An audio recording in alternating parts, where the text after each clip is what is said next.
जानबूझ के पावरे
थोड़ा भी सीखा है तो मेरी बहुत खुशकिस्मती है और बड़ा अच्छा लग रहा है तो सिखाते हुए खास तौर पर गुरबाणी का वैसे भी अपना ही आनंद है गुरबाणी सिखाने का तो आनंद ही उठा है अभी तो बंदिशां सिखाने तो दिल भी नहीं करता क्योंकि तुम देखोगे कि इंडियन क्लासिकल म्यूजिक क्यों डिक्लाइन हुआ साढ़े चो कोई मैं दसेगा सर इधर बैठ जाओ हाँ जी चलो तुम जी तो कोई गल बैठ जाओ ਤੁਸੀਂ ਦੱਸੋਗੇ ਇੰਡੀਅਨ ਕਲਾਸਿਕਲ 뮤직 ਦਾ ਡਿਕਲਾਈਨ ਕਿਉਂ ਹੋ ਰਿਹਾ ਕਿਉਂ ਨਹੀਂ ਸ਼ਰੋਤਾ ਸੁਣਨਾ ਚਾਹੁੰਦਾ ਹੈ ਨਾ ਦੇਖੋ ਸਭ ਤੋਂ ਵੱਡੀ ਤੇ ਚੀਜ਼ ਹੁੰਦੀ ਹੈ ਲਿਰਿਕਸ ਹੈ ਨਾ ਤੇ ਜੇ ਸ਼ਰੋਤੇ ਨੇ ਕੀ ਸੁਣਨਾ ਹੈ ਲਿਰਿਕਸ ਨੂੰ ਅਗਰ ਤੁਸੀਂ ਸੁਚ ਪਾਣਾ ਹੈ ਤੇ ਲਿਰਿਕਸ ਹੀ ਨਹੀਂ ਚੰਗੀ ਤਾਂ ਸ਼ਰੋਤਾ ਨੇ ਉਹਦਾ ਸਾਹਿਤ ਹੀ ਨਹੀਂ ਚੰਗਾ ਉਹਦਾ ਕੰਟੈਂਟ ਹੀ ਨਹੀਂ ਚੰਗਾ ਤੇ ਉਹ ਕਿਉਂ ਨਹੀਂ ਡਿਕਲਾਈਨ ਹੋਏਗੀ ਜਿਹੜੀ ਚੀਜ਼ ਯੂਜ਼ਫੁਲ ਨਹੀਂ ਰਹੇਗੀ ਸਮਾਜ ਵਾਸਤੇ ਉਹਦੀ ਯੂਟਿਲਿਟੀ ਅਗਰ ਖਤਮ ਹੈ ਤੇ ਉਹ ਚੀਜ਼ ਧੀਰੇ ਧੀਰੇ वो चीज़ भी खत्म हो जाती है वो स्किल्स भी खत्म हो जाती ने और सब तो बड़ा इंडियन क्लासिकल म्यूजिक की डिक्लाइन का एक मेन कारण है मेरे मुताबिक हो सकता है तो दूसरी प्रकार चाहन तो कुछ हो लगता हो लेकिन मेरा यही व्यू पॉइंट है कि इंडियन क्लासिकल म्यूजिक का देखो तुम गुरमत संगीत अजे भी राग दरबार होंगे ने श्रोते भी संगत भी सुनना चाहती है कीर्तन क्योंकि कीर्तन का आनंद ही वक्र है गुरबाणी का ये जो गुरमत संगीत जो कंटेंट है वो गुरबाणी का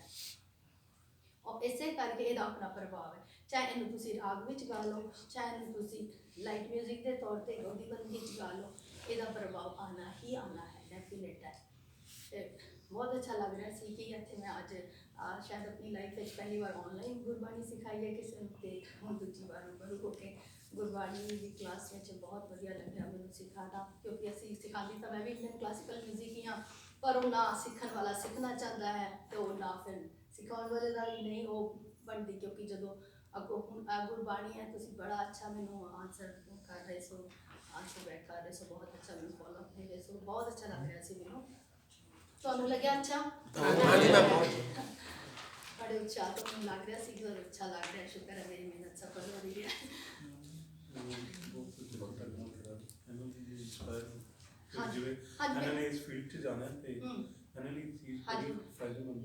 म्यूजिक बहुत अच्छा है बिल्कुल बहुत बढ़िया है सुर भी अच्छे लगा रहे सो शुरू तो ही मैं सुन रहा कि थोड़ा सुर स्ट्रेसेस भी बहुत अच्छे दे रहे सो बहू तुसी करो कितने शायद थोड़ा साथ दे रहे हैं वेरी गुड की नाम है बेटा थोड़ा बूटा सिंह हाँ तुसी अपनी इस कला नूं अगे वधा सकते हो गुरबाणी नूं दा प्रचार प्रसार करो सब तो वड्डी तो यह गल है कि गुरबाणी का प्रचार प्रसार करो ये नाल ही सब दी शोभा है करन वाले दी भी ते सुनन वाले दी और आसा राग भी सीखना है हाँ जी ठीक है बिलावल राग आ गया है ना हाँ जी कोई नहीं वो भी देख लेंगे पहले तो राग सिखा दिए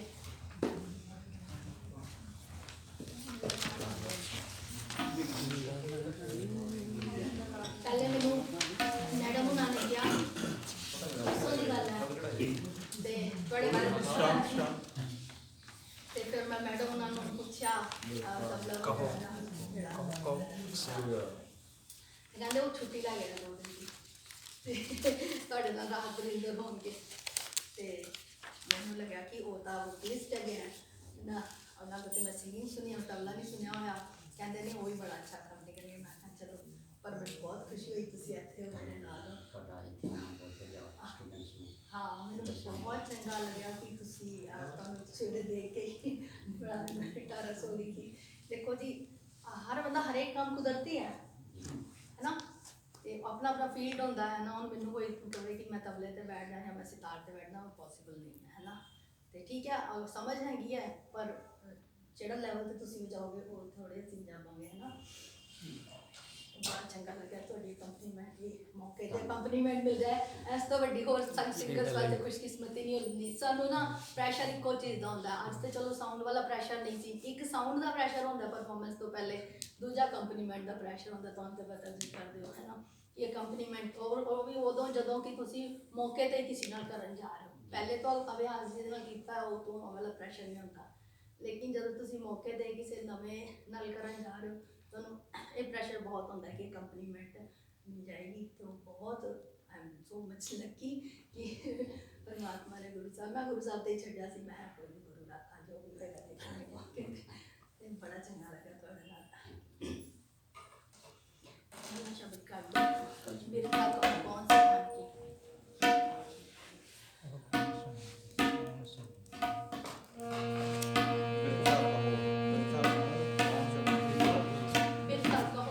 कौन सा मन की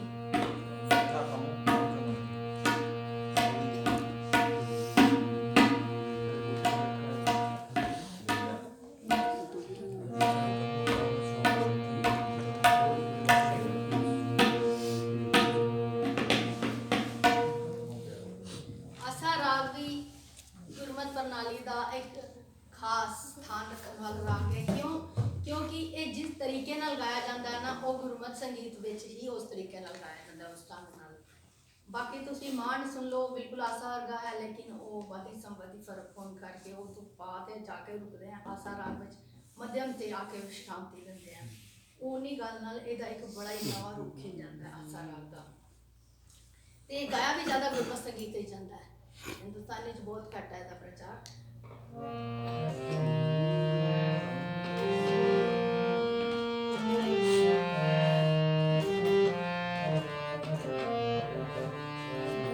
रोज तुसीं इहनूं सुनदे हो आसा राग दरबार साहिब तो, सवेरे आसा दीवार दी चौकी च, शाम ਨੂੰ ਸੋਦਰ ਦੀ शाम नूं सोदर विच सुनदे हो। ਇਹਦਾ ਸਮਾਂ दोनों टाइम है, सवेरे ते शाम ਦਾ ਸਮਾਂ है। बिलावल थाट है इहदा राग, मासावादी संवादी है।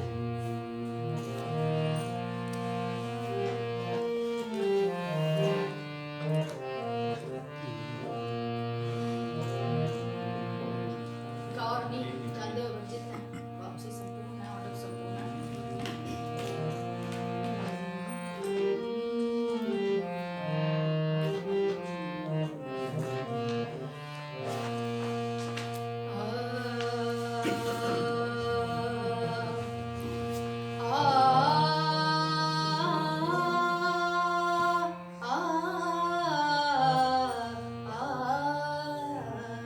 बस ऐने कह दो तो आसा दा स्वरूप निश्चित हो जाता है।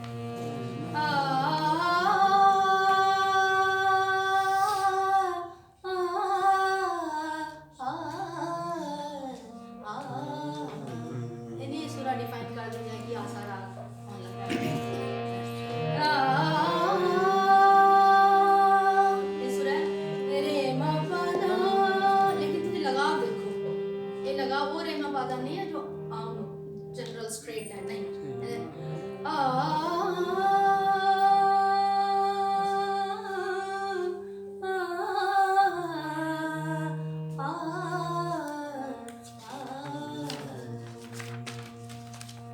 सोदर कैसे छोड़िए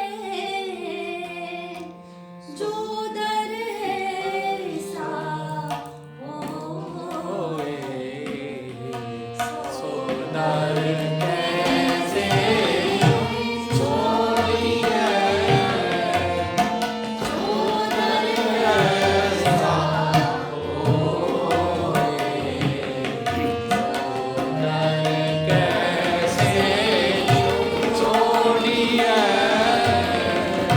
जो दर सा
ਨਹੀਂ ਸੀ ਤੁਸੀਂ ਹੈਰਾਨ ਹੋ ਕਿਉਂਕਿ ਮੈਂ ਦੂਜਾ ਸ਼ਬਦ ਸ਼ੁਰੂ ਕਰ ਲਿਆ। ਉਹ ਮੌਕੇ ਤੇ ਜੋ ਗੱਲ ਬਣੀ ਉਹ ਇਸ ਕਰੇ ਗੱਲ ਬਣੀ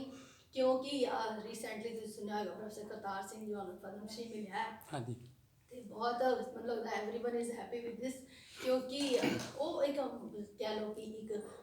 ਮਾਰਤੰਡ ਨੇ ਸਾਡੀ ਗੁਰਮਤਿ ਸੰਗੀਤ ਪ੍ਰਣਾਲੀ ਦੇ ਇੱਕ ਲੈਜੈਂਡ ਨੇ ਪ੍ਰੋਫੈਸਰ ਕਰਤਾਰ ਸਿੰਘ ਹੈ ਨਾ। ਔਰ ਕਿਸੇ ਵੀ ਪ੍ਰਕਾਰ ਦੀ ਕਹਿ ਲਓ ਇੱਕ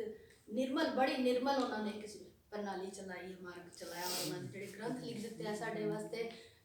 ਗੁਰਮਤਿ ਸੰਗੀਤ ਦਰਪਣ ਪਾਰਟ 3 ਪਾਰਟਸ ਵਿੱਚ ਹੈ।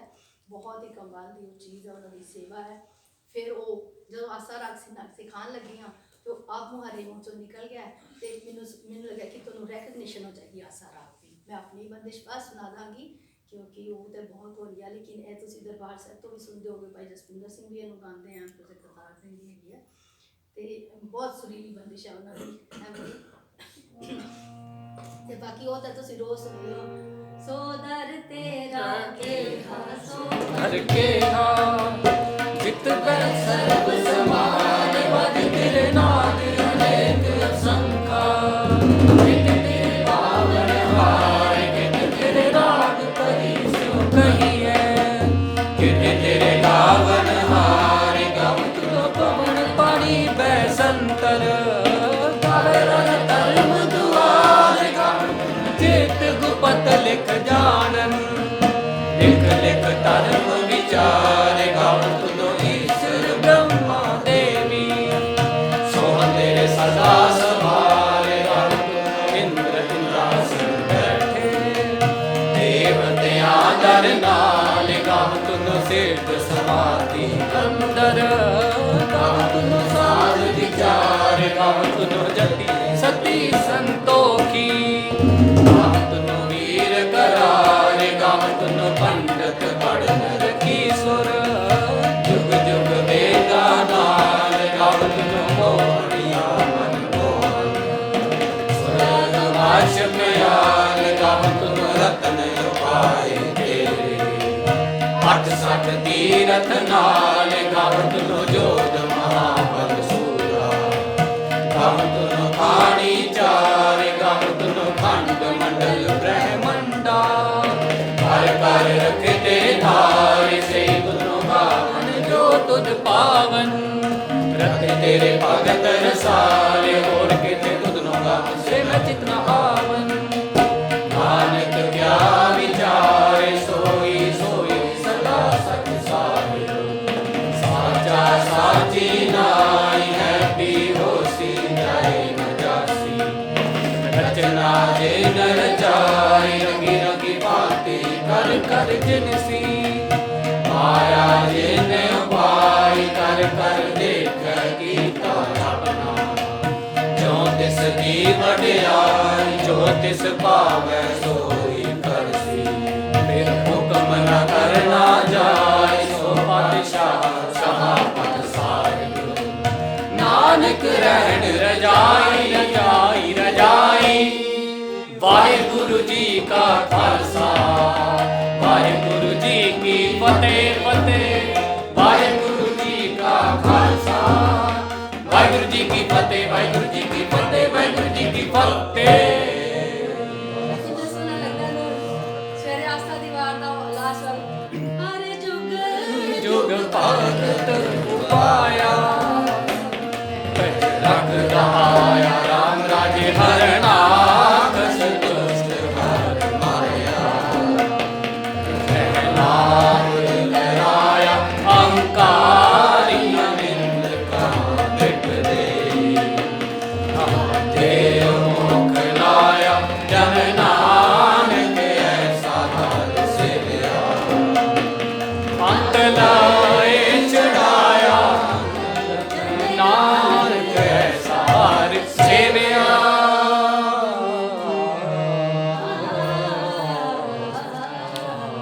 बहुत सुंदर गाल है हम अपनी बंदिश करांगे काल ऊपर मैडम नहीं पिया ਤੁਹਾਨੂੰ ਇਹ ਪੱਕਾ ਹੋ ਜਾਏਗਾ ਕਿ ਇਹ ਆਸਾ ਰਾਗ ਹੈ। मैडम नहीं पिया बढ़िया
Mad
की